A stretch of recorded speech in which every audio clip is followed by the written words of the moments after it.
পর্দা মানে মানে জিজ্ঞাসা করছিস? তুই আমাকে মানে জিজ্ঞাসা করছিস? ভয়ঙ্কর সর্বনাশ হতে চলেছে বর্দা। আর সেই প্রলয়টা ডেকে আনছে আপনার এই ভাইপো রেহান। ওই বাস ড্রাইভার মেয়েটার সঙ্গে আপনার এই ভাইপো রেহান প্রেম করছে, প্রেম।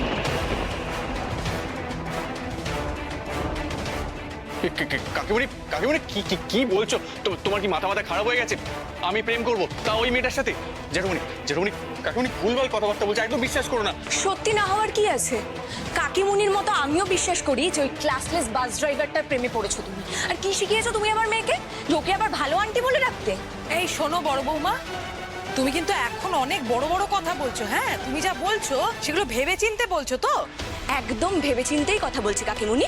রেহানের নজর তো বরাবরই নিচের দিকে, তাই জন্যই ওই বাস ড্রাইভার মেয়েটার প্রেমে পড়েছে। না, ওর নজর তো কোনোদিনই ওপরের দিকে উঠবে না। না, আর কে ওকে পছন্দ করবে? ওই নার্সকে কে বিয়ে করতে চাইবে বলো না? আমার তো মনে হয় একদম ক্লাসে ক্লাসে না মিলে গেছো তুমি এই মেয়েটার সাথে। বড়বৌমা জিভে লাগাম পরাও। আই এম রিয়েলি সরি বাবা, আমি কথাটা ওভাবে বলতে চাইনি, কিন্তু এই বাড়িতে যা হচ্ছে না তারপরে আমি আর মুখে লাগাম লাগাতে পারছি না। আমার তো দৃঢ় বিশ্বাস রেহান ওই মেয়েটাকে কালকে আমাদের হোলি পার্টিতে নেমন্তন্ন করে এসছে। না না বৌমনি, তুমি কি বলছো বলো তো? না না না না, এত ছোট ছোট না বলিস না বাবা। একটা কথা ভালো করে কান খুলে শুনে রাখ। হ্যাঁ, তুই যদি কোনোদিন ওই মেয়েটাকে বিয়ে করে এ বাড়িতে নিয়ে আসিস না, এই যে তোর মা দাঁড়িয়ে আছে, তোর মা হয়তো মেনে নেবে, কিন্তু আমার বাবাও মানবে না, এটা জেনে রাখিস। একটা হাওয়াতে ঘরের মেয়ে যে একটা বড় লোক ছেলে দেখেছে, অমনি বড় করে দাও মেরে দিয়েছে। লোভ লোভ, টাকার লোভ, ভালো থাকার লোভ, ভালো পড়া, ভালো খাওয়া। আরে এইসব লোভ কেউ ছাড়তে পারে নাকি? যা না যা, আরো বেশি করে ওই মেয়েটার সঙ্গে প্রেম কর, যা দেখবি তোকেও না একদিন ছিবড়ে করে ছুঁড়ে ফেলে দিয়েছে। ছোট বৌমা, অনেকক্ষণ ধরে তোমাদের বাজে কথা শুনে যাচ্ছি। রেহানকে তো তোমরা ছাড়ছই না, এখন আবার ওই পরের বাড়ির মেয়েটাকে নিয়ে পড়েছো। ওই মেয়েটা, ওই রূপাই কিন্তু সেদিন আমাকে প্রাণে বাঁচিয়ে এই বাড়ি পর্যন্ত পৌঁছে দিয়েছিল। আর তখন ওই বড় খোকা ওকে টাকা পর্যন্ত দিতে চেয়েছিল, ও নেয়নি। ওই মেয়েটা অসৎ না, লোভী না, ও সৎ, ও নির্লোভ। শুনুন মা, ওই সামান্য কটা টাকা ফেরত দিয়ে না ও আমাদেরকে টুপি পরিয়েছে, আর আমরা তো সেই টুপিটা পরেছি ভালো করে। ওই সামান্য কটা টাকার বদলে না ও আরো বেশি লাখ টাকার স্বপ্ন দেখছে। চিনি না আমি এইসব মেয়েকে।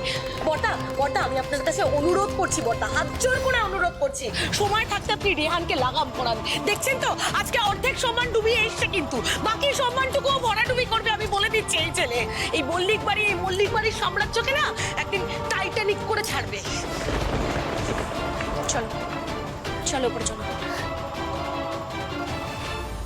আর কত রে? তোর জন্য এই বাড়িতে আমাকে আর কত লোকের কথা শুনতে হবে, কত অপমান সহ্য করতে হবে, বল আমাকে, বল বল। মা তুমি তো আমার উপর ভরসা করো, বিশ্বাস করো, তাহলে আমার কথা।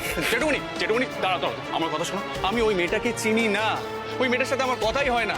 মানে হ্যাঁ, একবার দুবার মেয়েটা হেল্প করেছে ঠিকই, কিন্তু ওর সাথে যখনই দেখা হয় তখনই ঝগড়া হয়। ওর চাল চলন আচার আচরণ আমার কিচ্ছু পছন্দ হয় না। ওরা যে কি বলে গেল বিশ্বাস করো বানিয়ে বুঝতেই পারছি না।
কি হলো ব্যাপারটা?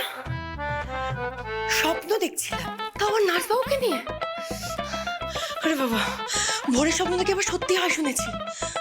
তাহলে কি আজকে নার্সবাবুর সঙ্গে আমার দেখা হবে নাকি? এই কেলো করেছে রে, আজকে তো হোলি। নার্সবাবুর সঙ্গে কেন আমার দেখা হবে? আমি তো বাস নিয়ে বেরোবো। আর নার্সবাবু